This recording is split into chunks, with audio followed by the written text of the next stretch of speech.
Hello friends, I am Rasmi Patel. Today we learn for class 10 for Gujarati medium supplementary reading books. Read number 10.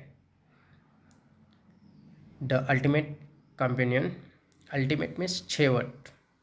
Companion means સાથી. છેવટનો સાથી. I will tell you a story and explain a difficult meaning. We start our lesson. I read the first paragraph and convert in Gujarati. Convert into Gujarati. Okay. After the death of Krishna, the Pandavas along with Draupadi felt that life was not worth living. They lost interest in everything. They made Parikshit, son of Abhimanyu, the emperor, and decided to leave Hastinapur for great journey. So after the death of Krishna, Krishna means Lord of Krishna. કૃષ્ણના મૃત્યુ પછી પાંડવાસ એટલે યુધિષ્ઠિર, ભીમ, અર્જુન, સહદેવ અને નકુલ. તો આ પાંચ ભાઈઓ એટલે પાંડવાસ અલોંગ વિથ દ્રૌપદી, એમની જે પત્ની હતી દ્રૌપદી સાથે એમણે એવું વિચાર્યું, એમને એવું લાગ્યું કે શ્રી કૃષ્ણના મૃત્યુ પછી જીવવા માટે કંઈ રહ્યું નથી અને એમણે બધુંમાંથી રસ ગુમાવ્યો. એવરીથિંગ, દરેક વસ્તુમાંથી રસ ગુમાવ્યો. તેથી એમણે નક્કી કર્યું કે આપણે હસ્તિનાપુર છોડીને એક યાત્રા પર જતા રહીએ, એક મહાયાત્રા પર, ગ્રેટ જર્ની, મહાયાત્રા પર જતા એમણે અને આ ડિસાઇડ કર્યું શું? તો અભિમન્યુનો જે પુત્ર હતો, સન ઓફ અભિમન્યુ, પરીક્ષિત, એમને હસ્તિનાપુરનો એમ્પેરર, સમ્રાટ બનાવવો.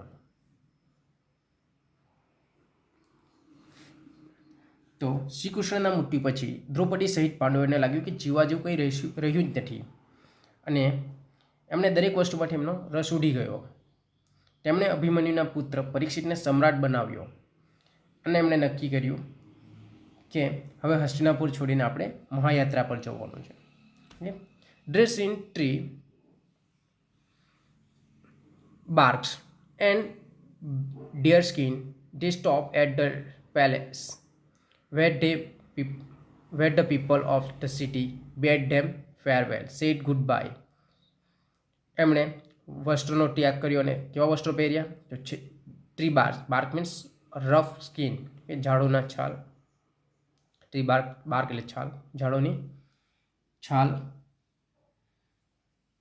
બીજું ડિયર સ્કિન એટલે મૂળ સ્કિન, હરણોની ચામડું. અને વસ્ત્રો ધારણ કર્યા અને પેલેસની આગળ ઊભા રહ્યા, જ્યાં એમને નગરજનો, જે પીપલ્સ ઓફ ધ સિટી, જેમના લોકો છે, એમને વિદાય આપી હતી, ત્યાં થોભ્યા. The Pandavas traveled toward the north. In a few days, they reached the Himalayas. પાંડવોએ ઉત્તર તરફનો પ્રવાસ શરૂ કર્યો, ઉત્તર તરફ આગળ વધ્યા અને થોડા દિવસોમાં એઓ હિમાલય પર પહોંચ્યા. રીચ એટલે પહોંચવું, REACH, રીચ એટલે પહોંચવું, અને રીચ એટલે સેકન્ડ ફોર્મ છે. એઓ ત્યાં હિમાલય પર પહોંચ્યા. They started climbing the mountain. એમણે હિમાલય પર્વત ચડવાનું ચાલુ કર્યું.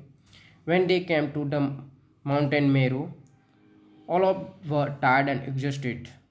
Tired and exhausted mean use of all energy, ખૂબ જ થાકી જવું. જ્યારે એઓ મેરુ પર્વત પર આવ્યા ત્યારે બધા ખૂબ જ થાકી ગયા હતા. And then a dreadful thing happen. અને ત્યાં એક ડ્રેડફુલ થિંગ, ટેરિબલ, ભયાનક ઘટના બન્યું. Draupadi fell down dead. અને દ્રૌપદી મૃત્યુ પામી. The Pandavas were shock but they could do nothing. પાંડવોને આઘાત લાગ્યો, પરંતુ એ લોકો કશું કરી શકતા નહીં હતા. They had to continue their journey. તેઓએ એમની યાત્રાને ચાલુ રાખી. Sahadev was the next to fall. અને સહદેવ જે બીજું હતું જે મૃત્યુ પામ્યું. બીજું મૃત્યુ પામનાર કોણ હતું? Sahadeva. He was proud of his wisdom, that is why he had to die, said Yudhishthir. યુધિષ્ઠિરે કહ્યું કે સહદેવે મરવું પડ્યું, એમને પણ મૃત્યુ. શા માટે? તેમને એમના વિઝડમનું ગર્વ હતું, અભિમાન હતું. વિઝડમ એટલે જ્ઞાન.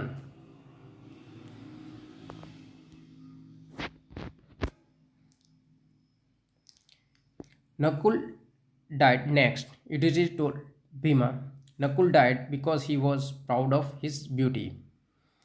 અને ત્યારબાદ નકુલ મૃત્યુ પામ્યો. યુધિષ્ઠિરે ભીમને કહ્યું કે નકુલે મૃત્યુ પામવું પડ્યું કારણ કે એમને એમનો સૌંદર્યનું અભિમાન હતું. બ્યુટી, સૌંદર્ય, દેખાવનું અભિમાન હતું. ધેન કેમ અર્જુન ટર્ન. અર્જુનનો ટર્ન આવ્યો અને અર્જુન મૃત્યુ પામ્યો. Yudhishthir remark, Arjun had said that he could kill the enemies all by himself.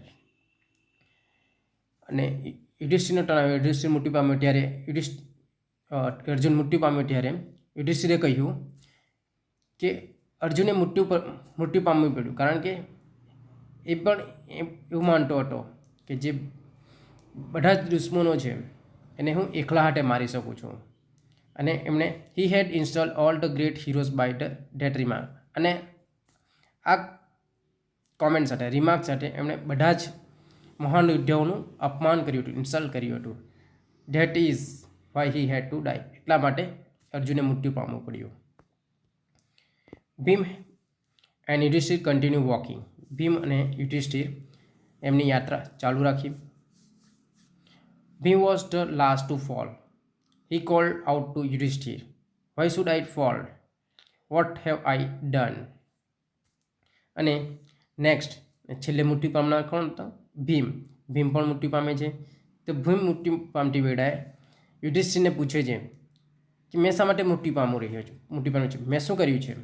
કે યુધિષ્ઠિરે કહ્યું, my dear Bhim, I have always love you but you also had one fault.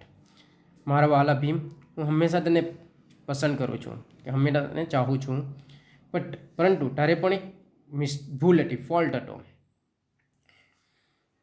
You always boast about your strength. Boast, બડાઈ હાંકવી. Okay, તને પણ એક બડાઈ હતી, તને પણ એક અભિમાન હતું. શાનું? તારા સ્ટ્રેન્થનું, શક્તિનું અભિમાન હતું. Leaving them behind Yudhishthir went on. એટલે તને પણ તારા શક્તિનું અભિમાન હતું, એટલે માટે તારે મરવું પડ્યું. ઓકે, અને આટલું કહી યુધિષ્ઠિરે એમની યાત્રા ચાલુ રાખી. On and on he went alone in search of peace. અને એકલો ને એકલો એ શાંતિની શોધમાં આગળ જતો રહ્યો.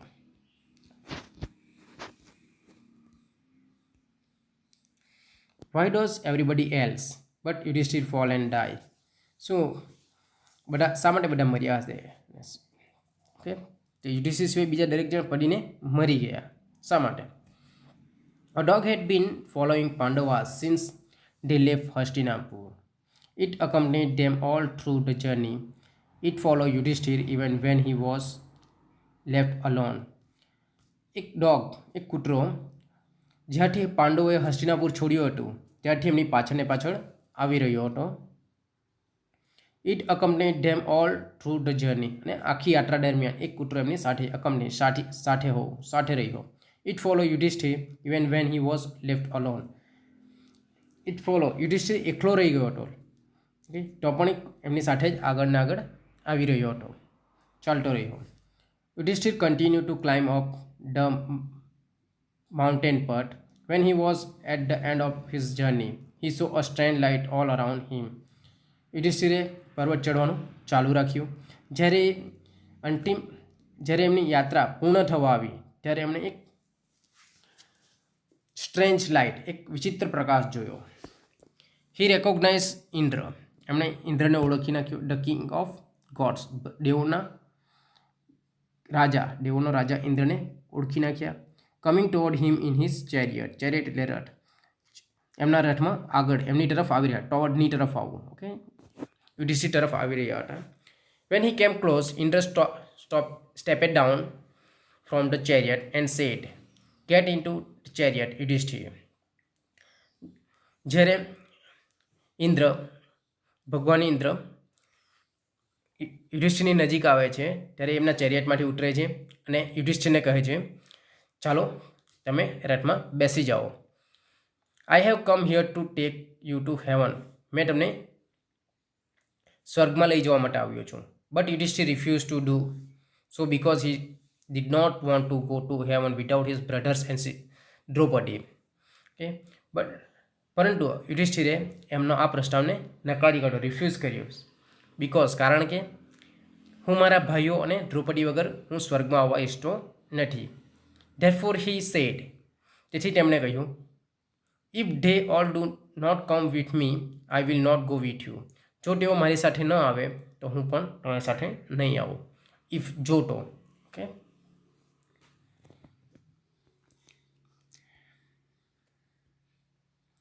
When Indra heard this, he smiled and said, my dear Yudhishthir, why do you worry about them? They are already in heaven. You alone will be allowed to enter heaven with your living body. Please get into the chariot. જ્યારે આ વાત સાંભળી ત્યારે ઇન્દ્ર એ સ્મિત કર્યું એટલે હાસ્ય આપ્યું અને કહ્યું, મારા વાલા યુધિષ્ઠિર, તમે શા માટે એમની ચિંતા કરો છો? તેઓ પહેલેથી જ સ્વર્ગમાં આવી ગયા છે, પહેલેથી જ સ્વર્ગમાં પહોંચી ગયા છે. You alone will be allowed two enter heaven with your living body. તમને એકલાને જ પરવાનગી છે, પરવાનગી હોય કે તમે તમારું જીવત શરીર લઈને સ્વર્ગની અંદર પ્રવેશી શકો છો. તો પ્લીઝ મહેરબાની કરી થોડો કૃપા કરીને ગેટ ઇન ટુ ધ ચેરેટ, રેટમાં બેસી જાઓ. When Yudhishthir was about to take his seat in the chariot, he saw the dog following him. Then suddenly Yudhishthir turned to Indra and said, please let me take this dog into the chariot. જ્યારે Yudhishthir was about to take his seat in the chariot, જ્યારે યુધિષ્ઠિર એમની જગ્યા રથની અંદર લેવા જઈ રહ્યા હતા, એટલે કે બેસવા જઈ રહ્યા હતા, ત્યારે સડનલી અચાનક જ એમનું નજર એમની સાથે આવ્યો હતો તે કૂતરા પર પડી, જ્યારે એમણે હસ્તિનાપુર છોડ્યું હતું ત્યારથી. એન્ડ ધેન સડનલી યુધિષ્ઠિરને ટર્ન કર્યું, ઇન્દ્ર તરફ જોયું અને કહ્યું, please let me take this dog into the chariot. કૃપા કરીને અથવા મહેરબાન કરીને આ કૂતરાને આ ચેરિયટમાં લઈ શકું છું. It has been with me ever since I left Hastinapur. એ કૂતરો મારી સાથે જ રહ્યો હતો જ્યારથી મેં હસ્તિનાપુર છોડ્યું છે. I would not like to go to heaven without him. હું એમના વગર સ્વર્ગમાં આવવા ઈચ્છતો નથી. Indra laugh at his love for dog. Indra હસ્યા એમનો યુધિષ્ઠિરના કૂતરા પ્રત્યેનો પ્રેમ જોઈને ઇન્દ્ર હસે છે. હી સેડ, એમણે કહ્યું, how can a dog enter the heaven. કૂતરો કેવી રીતે સ્વર્ગની અંદર પ્રવેશ કરી શકે? Leave it alone and come with me. કૂતરાને અહીંયા એકલો છોડી દો અને તમે મારી સાથે આવો. Yudhishthir however remark unmoved. Yudhishthir એમના જે વચન પર કાયમ રહ્યા, જે એમણે કહ્યું હતું કાયમ રહ્યા. He shook his head and said. એમણે એમનું હેડ એટલે કે માથું હલાવ્યું. Shook second form of shake. Shake એટલે હલાવવું, સેકનું સેકન્ડ ફોર્મ છે સુક. એમનું માથું હલાવ્યું અને કહ્યું, my lord cannot do that. This dog has shared all my trouble so far. He has been faithful to me. Okay. તો એમણે કહ્યું, ભગવાન હું એવું ન કરી શકું. ભગવાન કેન નોટ ડુ ડેટ. હું એવું ન કરી શકું. અત્યાર સુધી આ કૂતરો જે મારી બધી જ મુશ્કેલીઓ ત્યાં એમાં મારી સાથે શું હતો? ભાગીદાર હતો. શેર ભાગીદાર હો. ઓકે, ભાગીદાર હતો ટ્રબલ સમસ્યાઓમાં. He has been faithful to me. એ મારો વફાદાર રહ્યો છે. ફેથફુલ વફાદાર રહ્યો હતો. I can not leave him behind. હું એમને અહીંયા પાછળ છોડી શકું નહીં. હું એમને છોડી શકું નહીં. ઇફ આઈ ડુ સો, જો મેં આવું કરું તો, if I do so, all the good I have done so far will be destroy. Destroy એટલે નાશ થવો. ઇફ જોતો જો હું એવું કરું તો અત્યાર સુધી મેં જે કરેલા બધા જ કર્મો જે છે હેવ ગુડ. ઓકે, ગુડ એટલે સારું, જે કર્મો કર્યા છે એ બધા શું થઈ જશે? ડિસ્ટ્રોય થઈ જશે, નાશ થઈ જશે. For Yudhishthir a dog was more important than his own wife and brothers. Do you agree to the statement? Why? યુધિષ્ઠિરને તેની પત્ની અને ભાઈઓ કરતાં કૂતરા વધારે મહત્વનો હતો. આ વિધાન શા માટે સંમત? આ વિધાન સાથે તમે સંમત થાઓ છો? અને થાઓ તો શા માટે? As soon as Yudhishthir uttered this word, a strange thing happened. Utter એટલે બોલવું. યુધિષ્ઠિર જેવા આ શબ્દો ઉચ્ચાર્યા કે તરત જ એક વિચિત્ર ઘટના બની. સ્ટ્રેન્જ હેપન થયું. Strange thing happen. The dog standing beside Yudhishthir took the shape of his father Dharma. અને શું થયું, જેમની પાછળ જે ઊભો હતો કૂતરો એમનું વાસ્તવિક રૂપ ધારણ કરે છે અને એ કૂતરો એમના પિતા હતા. કોણ? એમના ફાધર ધર્મ હતા. હી એડ્રેસ યુધિષ્ઠિર, તેમણે યુધિષ્ઠિરને સંબોધીને કહ્યું. એડ્રેસ એટલે સંબોધન કરવું. સંબોધીને કહ્યું, my son, I am proud of you. પુત્ર, મને તારા પર ગર્વ છે. પુત્ર, મને તારા પર ગર્વ છે. યુ હેવ ઓલવેઝ ઓબ્ઝર્વ ધર્મ ઇન યોર લાઈફ. તમે હંમેશા તમારા જીવનમાં ધર્મનું પાલન કર્યું છે. યુધિષ્ઠિર માટે કહે છે, યુધિષ્ઠિર, તમે તમારા જીવનમાં હંમેશા ધર્મનું પાલન કર્યું છે. ઓબ્ઝર્વ, પાલન કર્યું. Even today you have observe it. અને આજે પણ તમે તમારા ધર્મનું પાલન કર્યું છે. It was a kind of a test and you have been successful. અને આજે પણ તારી એક કસોટી હતી. Kind of test one. Okay, આજે પણ તારી કસોટી અને એમાં તમે સફળ થયા છો. અને યુધિષ્ઠિર સફળ છે. Go with Indra to the heaven, you deserve it. Deserve એટલે લાયક હો. જાઓ, ઇન્દ્ર સાથે સ્વર્ગમાં જાઓ, તમે એને લાયક છો. Thank you for watching.